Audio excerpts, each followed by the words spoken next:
वहाँ ठोकरें भी आएगी, कांटे भी आएंगे, अग्नि पर चलना पड़ेगा। बहुत रुकावटें आ रही हैं, इनकी परवाह ना करते हुए आगे बढ़ते जाइए। जिस तरीके से अच्छी राह पर हम चले और बिजली ने मुझे धोखा दे दिया। वो सच्चे दरबार की आज सभी साथ देंगे, हमारा मनोबल बढ़ाएंगे। ये ना देखें यहाँ पर भीड़ कम है, हमें नहीं चाहिए 1000 आदमी, 2000 नहीं चाहिए, हमें सच्चे भक्त चाहिए। एक बार फिर सच्चे दरबार की। तो देखिए कथा तारा रानी की शुरू हो रही। बड़ी दुख भरी कथा है ये, बड़ी मार्मिक कथा है। और इससे अंत में हम शीर्षक बताएंगे, इससे क्या लाभ मिलता है।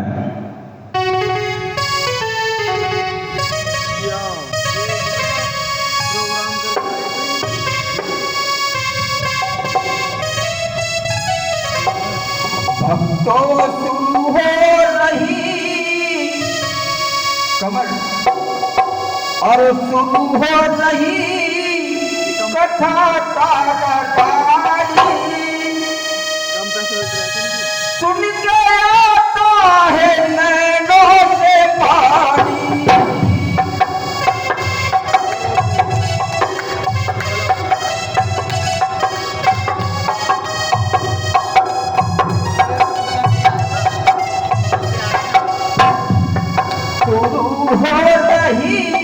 शुरू हो रही कथा तारा रानी, सुन के आता है नैनों में पानी।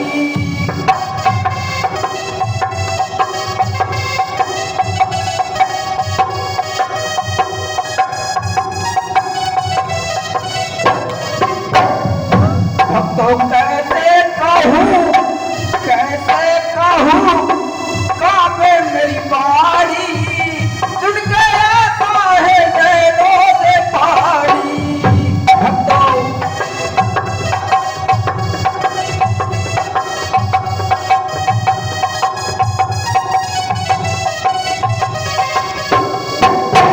आता है नैनों से पानी, सुन के आता है नैनों से पानी।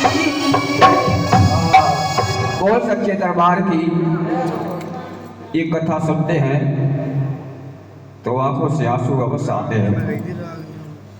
बहुत ध्यान से अगर ये कथा अपने अपने मन में ढाल ली तो गलत राह कभी नहीं अपनाओगे। न मित्र से, न सगे संबंधी से, न परिवार में कभी कोई गलत काम नहीं कर सकता है। आज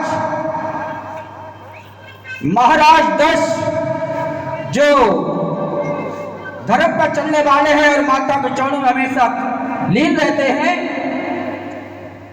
आज उनकी 2 बेटियां हैं पंडित जी। 2 बेटियां महाराज दक्ष की। संतान हो तो ऐसी हो जो माता पिता का नाम रोशन करे।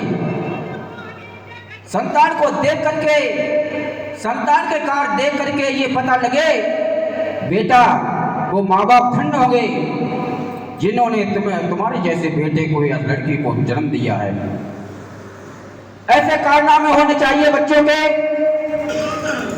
ये नहीं है कि माता पिता की आंखों में आंसू आए ऐसा कार्य करें, नहीं। आज महाराज दक्ष की 2 पुत्रियां हैं और वो पुत्रियां भी अपने पिता के कदमों पर चल करके नाम रोशन कर रही हैं और माता के चरणों में हमेशा लीन रहती हैं, काम करती हैं और समय मिलता है तो माता के चरणों में हमेशा ध्यान रखती हैं और कहती माँ मैं तुम्हारी सेविका हूँ, हमेशा हमारे सिर पर अपने हाथ रखे रहना, बस यही मांगती हो, कुछ नहीं। और बेटी का नाम है तारा और छोटी बेटी का नाम है रुक्मण। तारा का मतलब होता है तारने वाली, उठाने वाली, घर को चलाने वाली, उसे तारा कहते हैं। गरीबों की मदद करने वाली आजकल अमीरों की मदद ज्यादा करने वाले हो जाते हैं, गरीबों को कोई सुनने वाला नहीं होता। हारे का सहारा आपने सुना होगा, खाटू श्याम, उनका नाम हारे का सहारा क्यों पड़ा? अच्छा कोई बताएगा? उनका नाम हारे का सहारा इसलिए पड़ा है कि वो निर्बल का साथ देते थे, बलवान का साथ नहीं देते थे। वो सच्चे दरबार की, इसलिए खाटू हारे का सहारा कहा गया। ये तो अपनी हिंदी है। आज महाराज दक्ष की दो पुत्रियां तारा रुकन, एक बार की बात है, और देखो बच्चियां दोनों एकादशी का व्रत रखती हैं। तारा ने कहा बेटी, छोटी बहन से कहा, ये बहन, हाँ बहन, जाओ व्रत खोलना है, बाजार से फल ले आओ। बेटी छोटी थी, रुकमन दौड़ती हुई जाती है और जाकर के बाजार में अंदर जैसे प्रवेश करती है। बाजार में नाना प्रकार की वस्तुएं मिलती हैं। चलते चलते व्रत तो रखा ही था, भूख लगी हुई थी, धैर्य टूट गया क्योंकि छोटी बहन बेटी थी। और उसने क्या देखा कि मांस की दुकान देखी है, जो मछली के पकौड़े देखे होंगे आपने, ना देखे तो देख लेना बाजार में।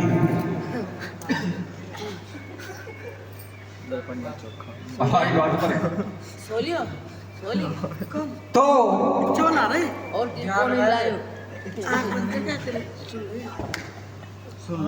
मुंह में पानी आ जाता है बेटी के, धैर्य छूट जाता है और कहती है, ये मन बड़ा चंचल है ना, ये नहीं देखता है कि एक सेकंड में काम बिगाड़ देगा।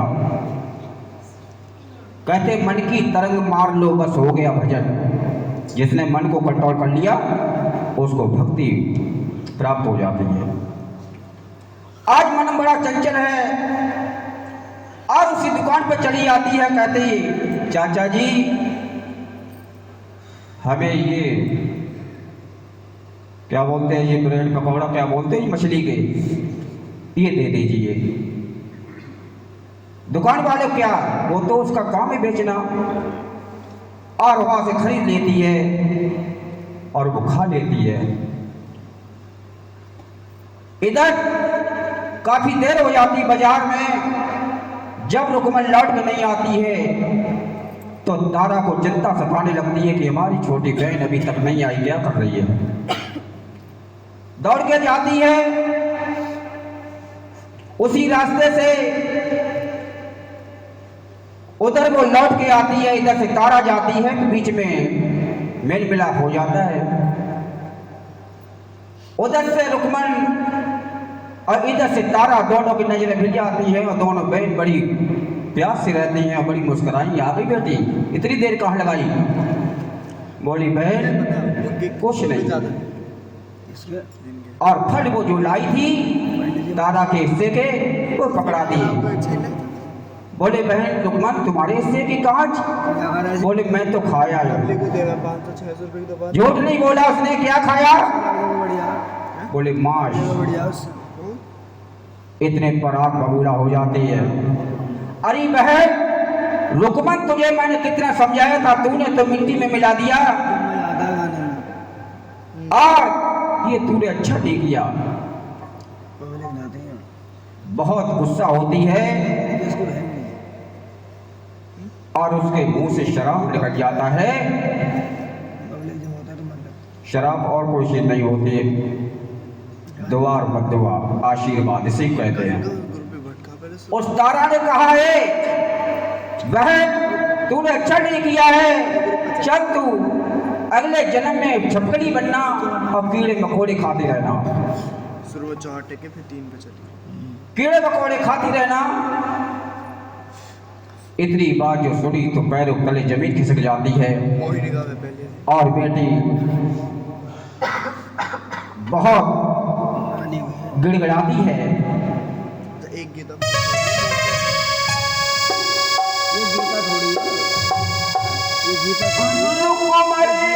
तारा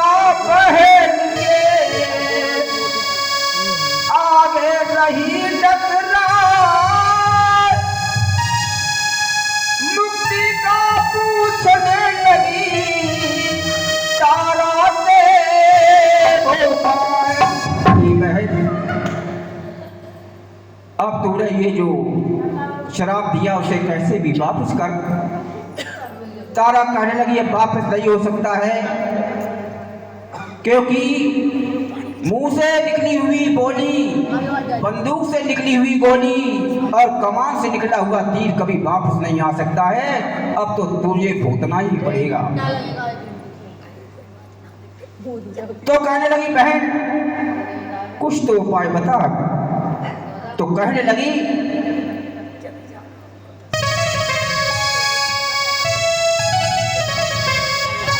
अब जाके कोने में बैठ जाती है, कुछ कहती नहीं। तारा रूठ करके बैठ जाती है। हमारी बहन ने क्या किया, इसे मैंने इतना समझाया और क्या कर बैठी है, और मैंने क्या बोल दिया है। अंदर ही अंदर पछता रही है। अब कहती है वो रुकमन, अरे रूठी रूठी मेरी बहना, अरे मनाऊं कैसे रूठी रूठी मेरी तारा, मनाऊं कैसे रूठी।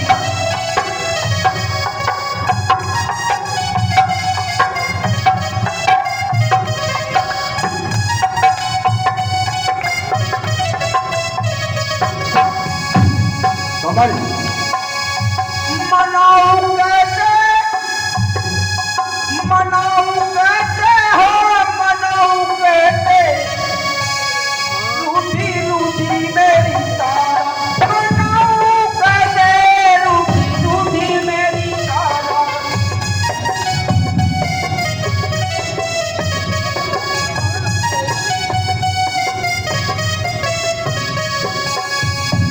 रुकमण तेरी ने करी नादानी, मैं स्वीकार करती हूँ अपनी गलती को, मुझे माफ कर दे। मछली हमें नहीं दी खानी, मना ले कोई आके। कमल मना ले कोई आके, हमारी बहना रूठी रूठी मेरी तारा।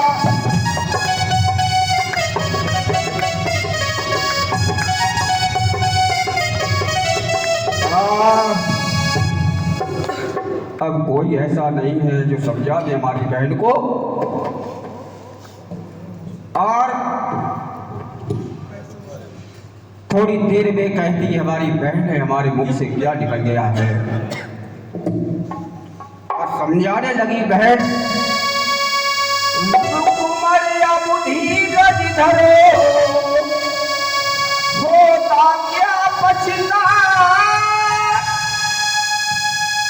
लिखी विधाता ने पहली वो कभी मिटेगी। कभी नहीं मिट सकती है, जो विधाता ने लिख दिया है अब तो हो करके रहेगी।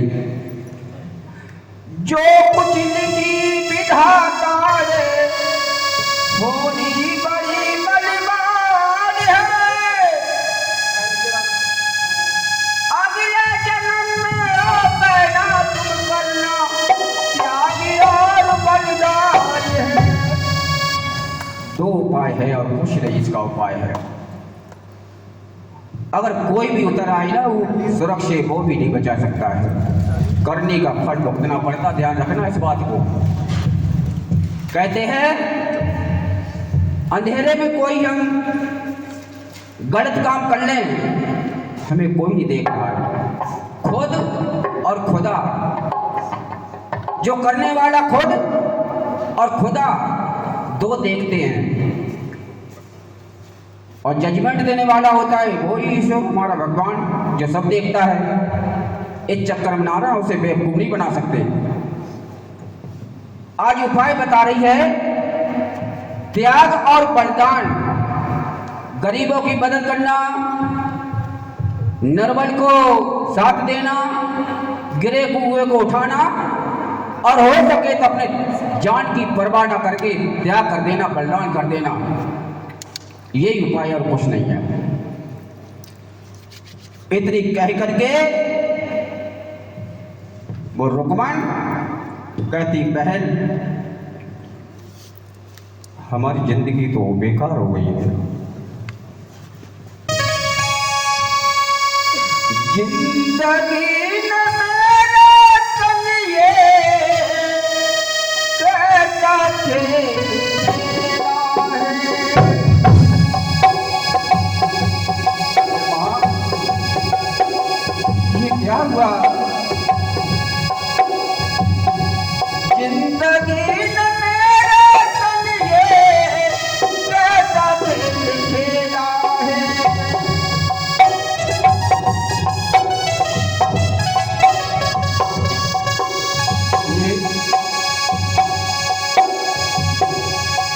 जिंदगी न मेरे संग ये कैसा खेल खेला है।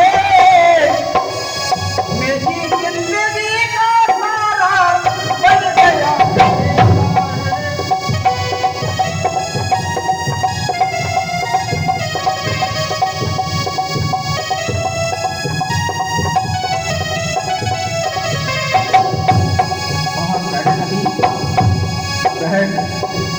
बाजार जा कर के ये चीज खानी थी।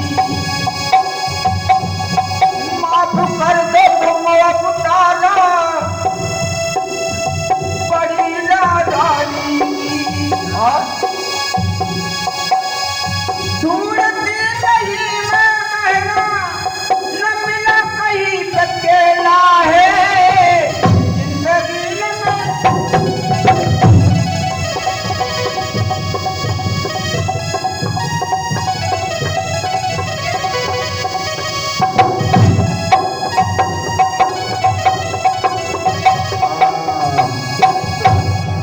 मैं अपनी गलती को स्वीकार करती हूँ और हमें माफ कर दो।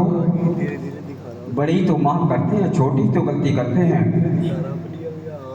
तारा कहने लगी कोई माफ करने वाली अगर बात होती तो मैं कर देती। अब ऐसे हो गए। हाँ मेरे बस की बाहर है। अब तुम्हें इसका रिजल्ट तो भुगतना ही पड़ेगा। आज जो शराब दिया था कि तो छपकली बन जा, दो जाने के बाद कहाँ? आज वो बेटी जो है अपने प्राण त्याग देती है और अगले जन्म में छपकली बन जाती है। बोलो सच्चे दरबार की। देखी जरा सी गलती करी कितना भुगतना पड़ेगा। आप तो कितने अच्छे मानव हैं, जो जाते हैं बाजार से लाते हैं, खाते हैं, स्वाद लेते हैं।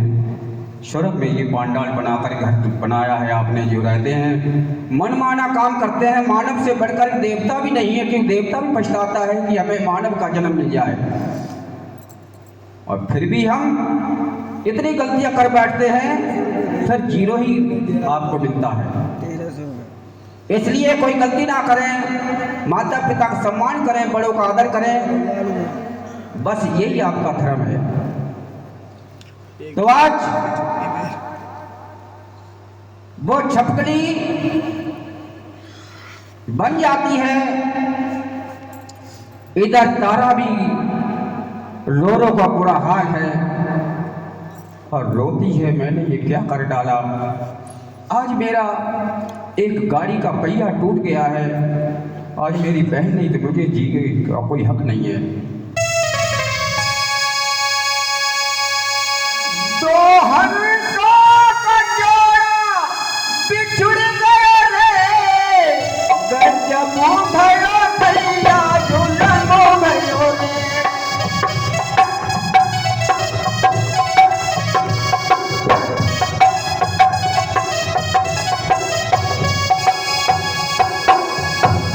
तो हंसों का जोड़ा बिछुड़ गया रे, झूलनो भयो भैया गजब भयो रे, झूलनो भयो भैया। इतनी कह करके इधर रुक में चली जाती है, इधर तारा भी अपने स्वर्ग लोक को चली जाती है। जहां से आई थी ये बहनें कौन थी? इंद्रधाम की परियां थी, मृत लोग को कहा चलो भ्रमण करने आते हैं, आप तितर बितर हो जाती है। देखी जरा सी गलती से सब कुछ बिगड़ जाता है। ये क्रोध, अगर मन और क्रोध को कंट्रोल कर लेगा वही तो महात्मा होता है, वही संत होता है, वही विद्वान होता है, वही महान होता है। क्रोध को कंट्रोल कर लो, सबसे बड़ा महान होता है। आज जरा सा क्रोध अगर तारा कंट्रोल कर लेती तो आज जो है घर नहीं बिगड़ता। इधर गुरु गोरखनाथ के आश्रम में वो छपकली रहना प्रारंभ कर देती है और वो याद रखती है हमारी जो बहन ने बताया था कि परोपकार और वरदान से हम पुनः मानव योनि में आ सकते हैं। उसी दिन से जब किसी को ठोकर लगती है तो वह फूंक फूंक के पैर रखता है, वो गलतियां दोबारा नहीं करता है, उसी को तो इंसान कहते हैं। और जो गलतियों पे गलतियां करता रहता है वो इंसान लायक नहीं होता है, वो माफी लायक नहीं होता है। और गलती तो मानव से ही होती है, क्योंकि मानव एक मानव है, गलती भगवान से नहीं होती है। तो आज गुरु गोरखनाथ के आश्रम में आज जो है वो छपकली निवास करती है और वही याद रखती है तारा जो बताया था, बलिदान करने से पुनः योनि में आ जाएंगे मानव की। इधर गुरु गोरखनाथ एक बहुत माने हुए संत हुए हैं, भगवान समान जो मुख से कह देते हैं वो अटल हो जाता है। आज उनके एक शिष्य था, शिष्य बहुत विद्वान था, बहुत ही अच्छा था, ज्यादा खींच लेता, किंतु उसके पता नहीं क्या दिमाग में आया, उसने भी कंट्रोल नहीं किया क्रोध को। आश्रम में वो शिष्य गुरु गोरखनाथ का बैठा हुआ है, कमंडल में जल है, चिमटा गड़ा हुआ है और वहीं पर तप कर रहा है आंखें बंद करके। इधर से कपिला गाय आती है, बहुत प्यासी है, जल कहीं दिखाई नहीं देता है, पशु तो पशु होता है, और आकर के देखा कमंडल में जल है। अब जैसे ही उसने मुंह डाला आवाज आई, उस विद्वान शिष्य की आंखें खुली और विद्वान से मूर्ख बन जाता है और चिमटा लेकर के उस कपिला गाय को मारने लगता कमल। इतना मारता है कि लहू लुहान कर देता है। कितना अपराध करता है देखिए। ध्यान रखना, एक बात बता दूं आपको, 1000 आदमियों को नहीं खिलाना। आदमी तो कमा सकते हैं, जानवर कहाँ कमाने जाएगा। अगर आपने 2 जानवरों को खिला दिया, पेट भर दिया, तो आपके 1000 आदमियों के बराबर है। वो तुमसे कपड़ा नहीं मांगता है, मकान नहीं मांगता, पैसा नहीं मांगता, केवल पेट भरने के लिए आता है, उसको भी तुम लाठियां मारते हो। ये बहुत बड़ा अपराध करते हो। जब कपिला गाय लहू लुहान हो जाती है, आश्रम में खलबली मच जाती है। इधर गुरु गोरखनाथ को पता लगता है। देखिए, हम कहते हैं कि संतान ऐसी होनी चाहिए जिससे कि बदनामी ना हो माँ बाप की। शिष्य ऐसा होना चाहिए गुरु को बदनामी नहीं हो। आग की तरह फैल जाती बात कि गुरु गोरखनाथ के इतने अच्छे शिष्य जो दुनिया में जाने जाते अच्छे नाम से, आज इतनी बड़ी गलती कर दी। इनसे बोलते ना, आखिरकार पानी तो ही पिया था पंडित जी, क्या कमी थी। उसने क्रोध को कंट्रोल नहीं कर पाया, मारे गुस्से में अपना। इधर सुना, गुरु गोरखनाथ आकर के कि हमारे शिष्य ने ऐसा किया कि हाँ, उन्होंने उसे आश्रम से निकाल दिया। तो हमारा शिष्य नहीं हो सकता, तूने बहुत बड़ा अपराध किया, ये तुझे हम दंड देते हैं। आज फिर आप बबूला हो जाता है, माफी मांगनी चाहिए थी उससे, गुरु से, गुरु माफ कर देते हैं, किंतु उसने ऐसा ना करके और मंदिर के बराबर मंदिर में डल रखा है। गलत काम करने के लिए उसने ठान लिया कपड़े में कुछ और कहा, गुरुजी तुमने हमें आश्रम से नहीं निकाला है,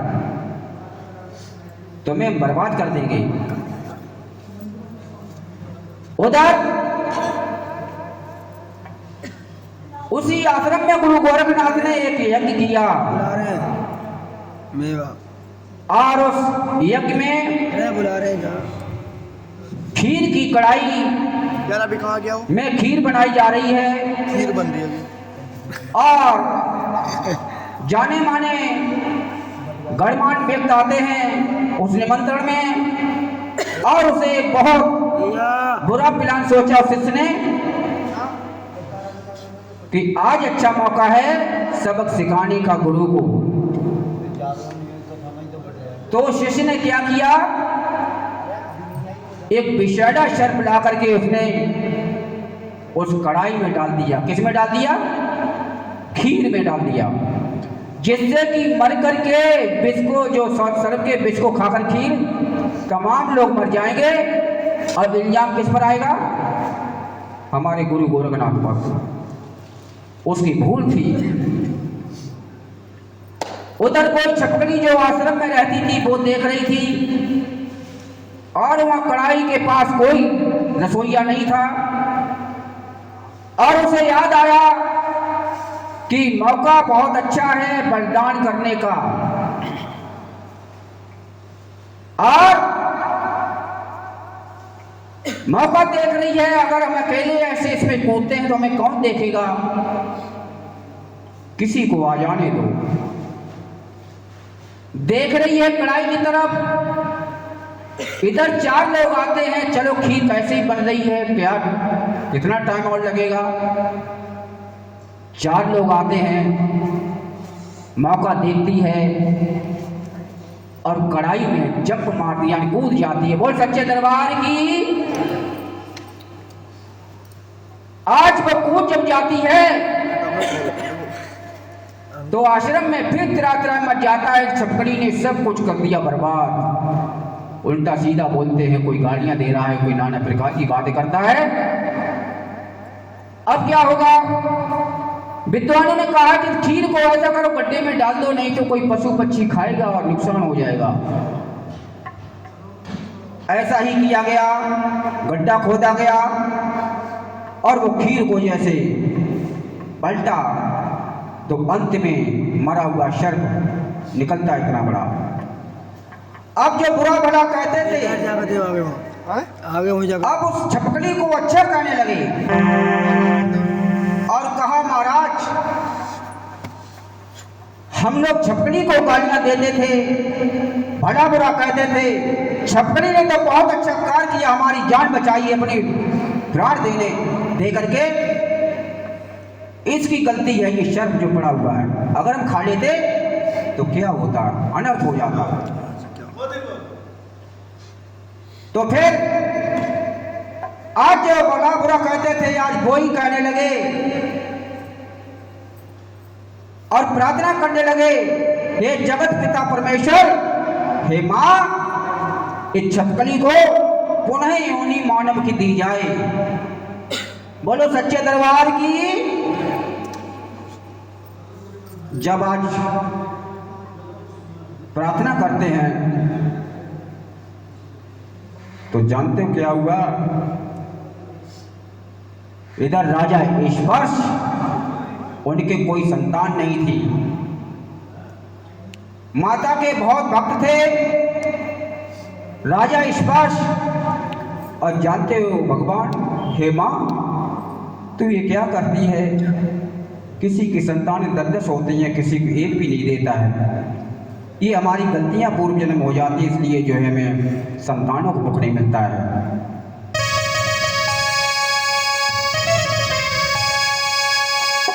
भगवान तेरी महिमा और खूब निराली है। एक घर में अंधेरा है, एक घर में दिवाली है, एक घर में अंधेरा है।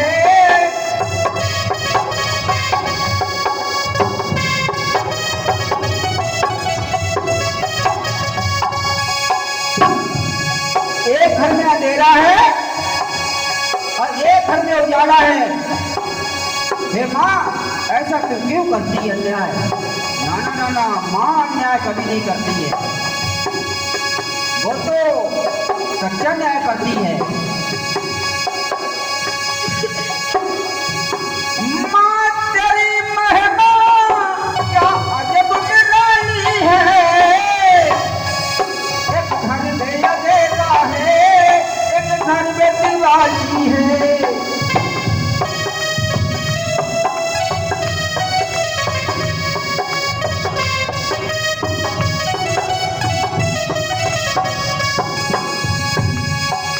माँ तेरी महिमा क्या खूब निराली है। कोई इतना निर्बल है, कोई इतना बाली है, कोई इतना निर्बल है, कोई इतना बाली है।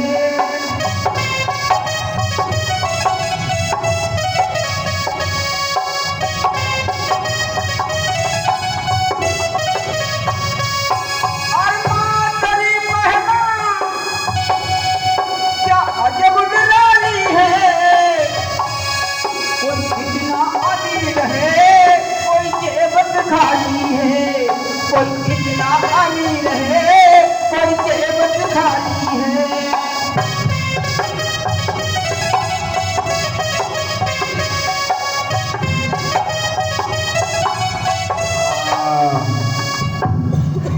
माँ तेरी महिमा अजब निराली है। कोई इतना निर्बल है, कोई इतना बाली है। माँ तेरी महिमा अजब निराली है। कोई इतना धनी है, कोई जेब से खाली है। ये क्या कारण है अच्छा? ये है पूर्व जन्म के कर्म। देखिए, पड़ोस का बालक काम भी नहीं करता, मौज भी करता है, गाड़ियों में घूमता है। और पड़ोस का बालक बहुत काम करता फिर भी बहुत दुखी रहता। क्या कारण है ये? उसके पूर्व जन्म का जो पुण्य जो था वो यहाँ पर भुगत रहा है, मौज कर रहा है। और जो मैंने पूर्व जन्म में कर्म करे वो दुख भुगत रहा हो। तो ये कारण होता है। और राजा स्पर्श के कोई संतान नहीं हो, कहते माँ एक संतान दे दे, बेटा हो या बेटी, हमें स्वीकार है। माँ के चरणों में अर्जी लगा दीजिए और इंतजार करिए, समय लगता है, अवश्य सुनेगी। हम कोई मूर्ख नहीं है जो जागरण करते रहते हैं या कराते रहते हैं।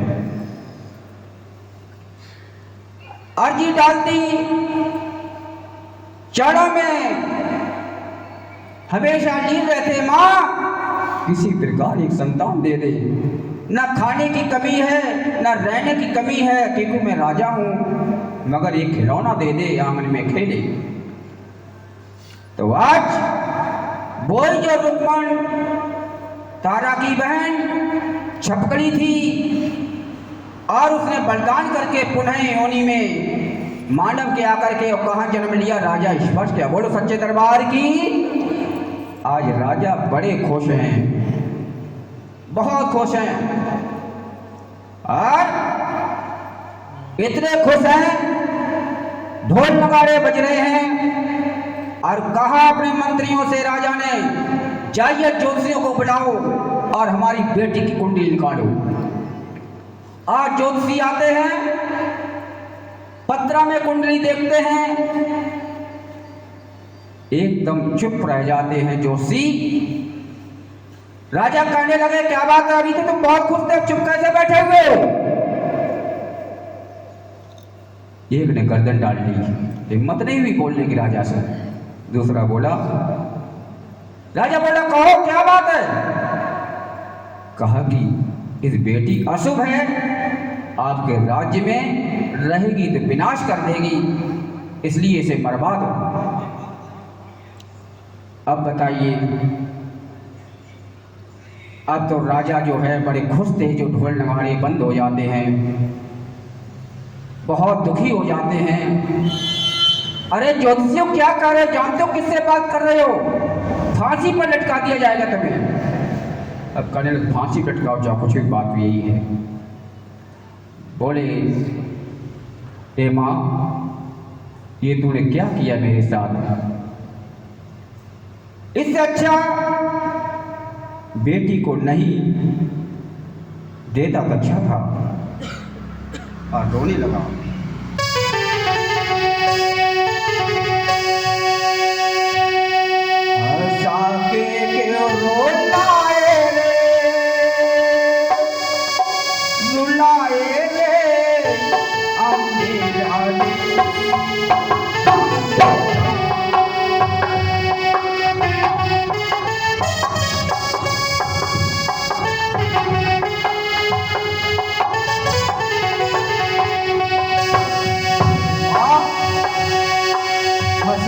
तूने पढ़कर क्या कर दिया? इससे बढ़िया ना देगी।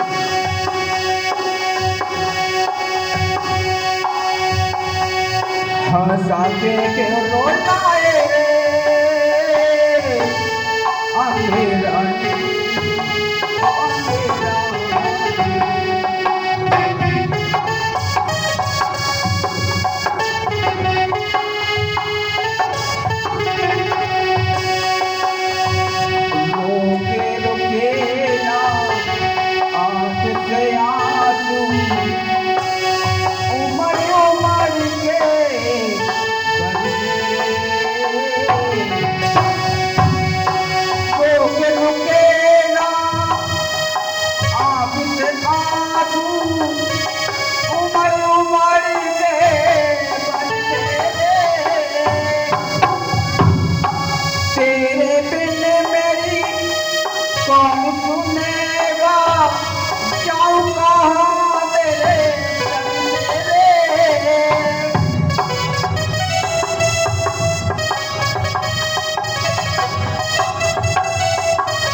खुशियों का तूने के हमसे मोल किया,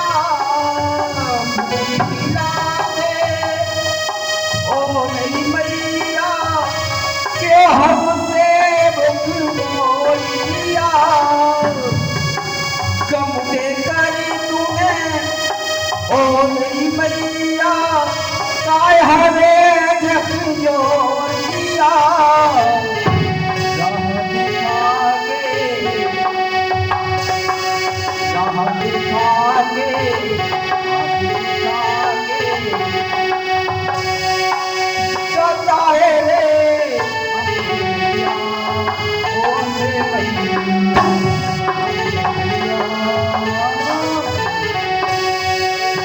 आज तूने ही राह दिखाई और तूने ही भटका दिया, क्यों मेरी हंसी उड़ाती है माँ?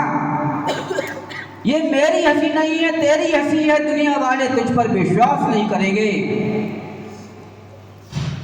और राजा बेहोश हो जाता है और महलों के अंदर चला जाता है।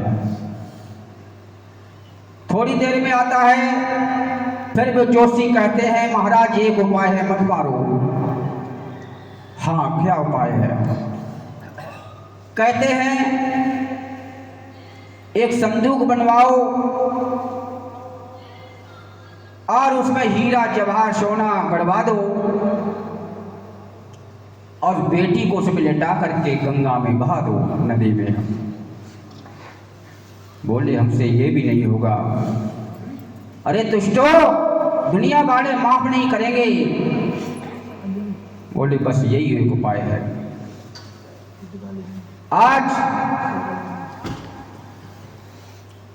आज उस बेटी को बहाने के लिए एक योजना बनाते हैं।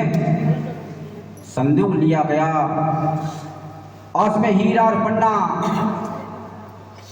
जड़ के और ऐसा चमकता है जैसे रोशनी चमकती है संदूक को।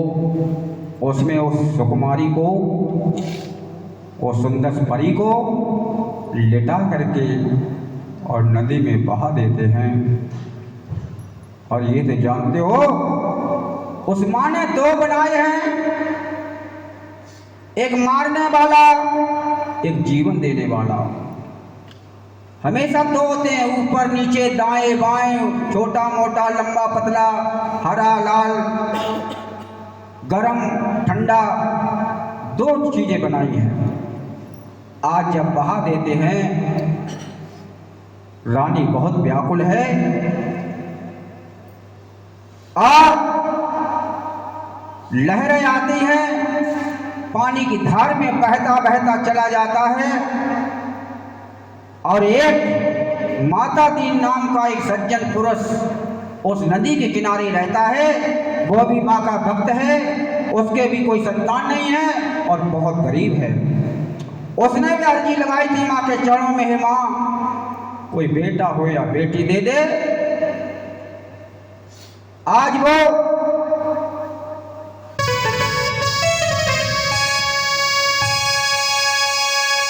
पानी बहता हुआ जैसे संदूक आता है, पानी नदी में बहुत गहरा, कहीं ना नाव दिखाई है।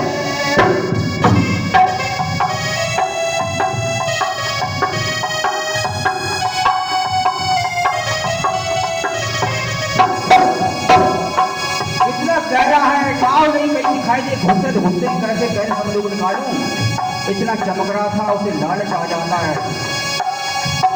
पानी नदी में बहुत गहरा, पंडित जी कहीं ना नाव दिखाई है।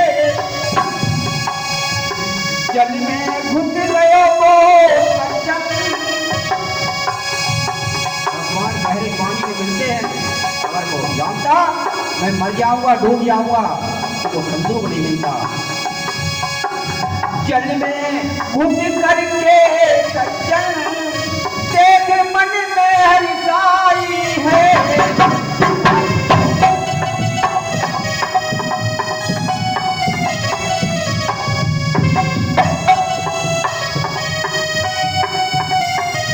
आज बहुत कुछ होता है। उठाकर संदूक को भक्तों चलते बाहर लाए है। बहुत कुछ है, देख कर हीरा और पन्ना, देख कर हीरा वो पन्ना, माता दिन मन हर जाओ।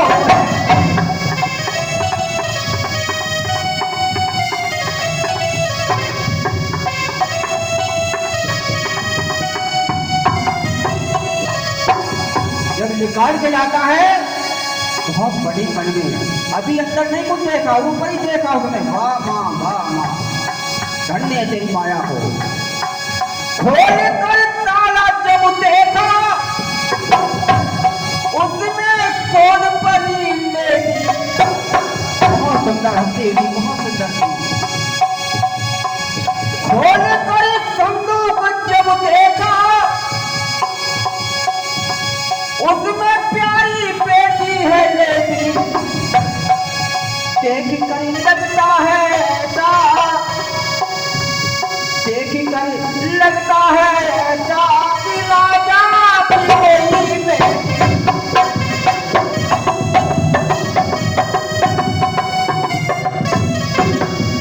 देख कर ऐसा मुझे लगता कि है राजा की कोई बेटी।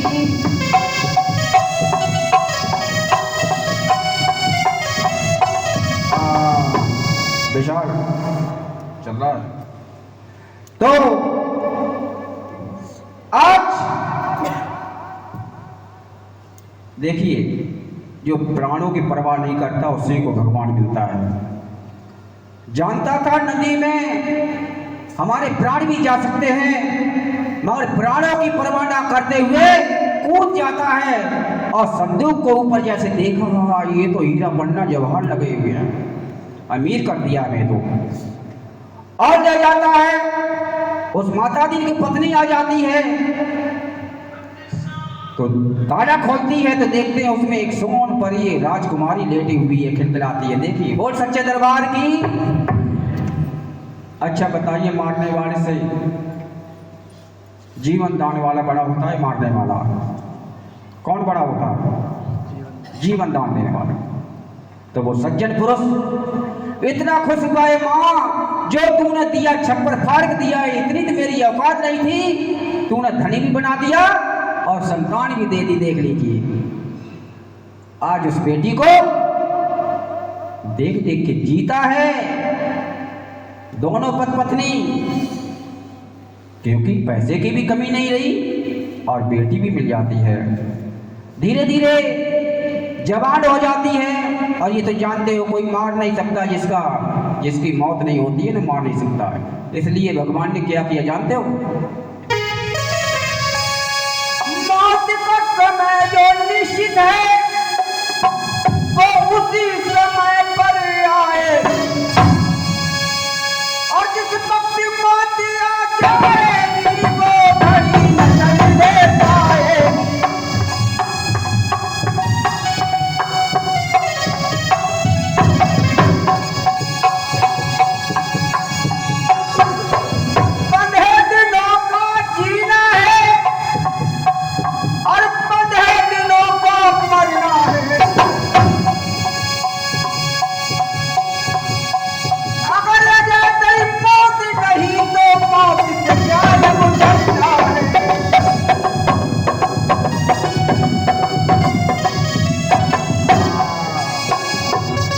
दी है ना, यही सुनने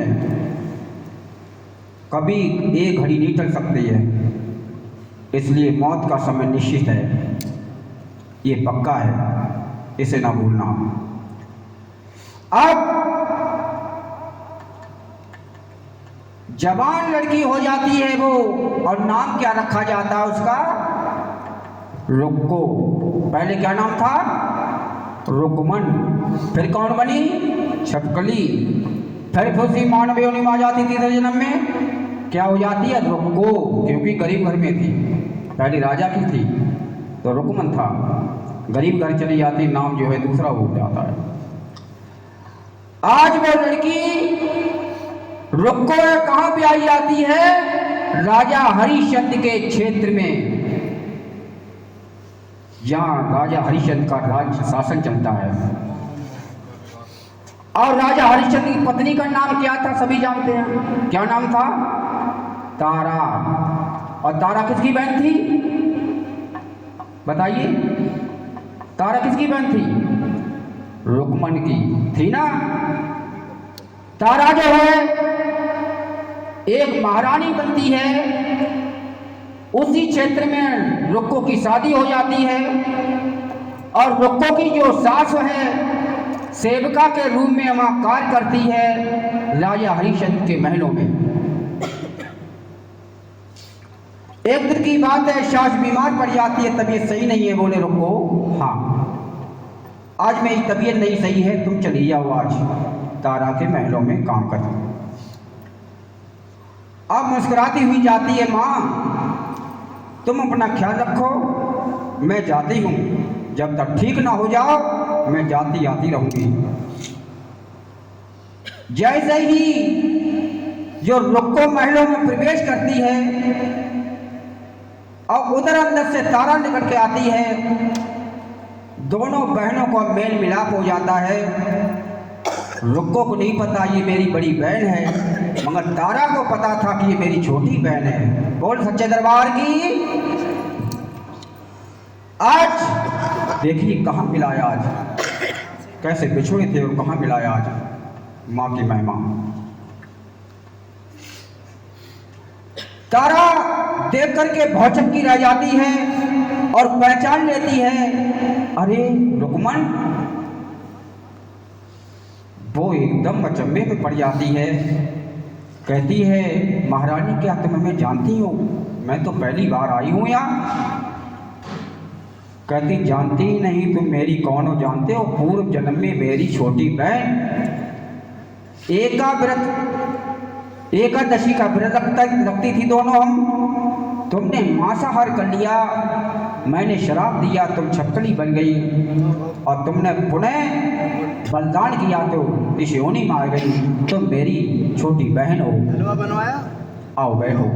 11 डोंगा में। इतना कहा, इधर लोगों का एक बेटा होता है, उसने मन्नत मांगी थी माँ से कि माँ एक बेटा हो जाए तो हम जागरण कराएंगे। इधर वो भूल जाती है और माता याद दिलाती है और उस बच्चे को परेशान कर देती है। चेचक देखी आपने माता जो निकलती हैं, पहले निकलती थी अब तो बंद है वैसे। वो माता जो है लोगों के बेटे की निकली हुई है, याद दिलाती है माँ जो भूल हुई है और भाकर के बेटा को ले जाती है। तारा से कहती, तारा बहन मेरे बेटे को क्या हो गया? तारा समझ जाती है बेटे कि बहन तूने कोई ऐसा तो नहीं जागरण के लिए बोला हो? हाँ बोला था। तो एक काम करो, माँ से कहो मुझसे गलती हो गई, मैं जागरण कराने को तैयार हूँ। आज रुको जागरण करने के लिए तैयार हो जाती है और उसमें महारानी तारा भी आती हैं। और जब महारानी तारा ना आए, तारा आए और कोई ना आए तो ऐसा हो नहीं सकता। इधर राजा हरिश्चंद्र माँ को नहीं मानते थे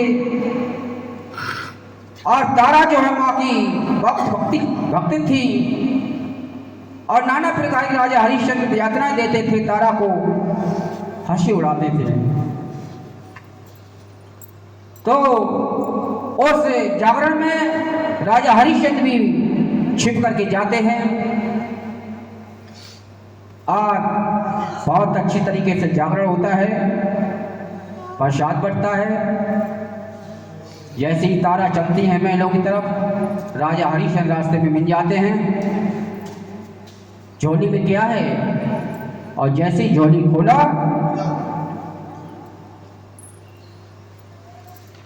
हलवा ले आओ। कितना टाइम लगेगा? बस ले आ दे। ये बंद कर दिए बेटा, बंद कर।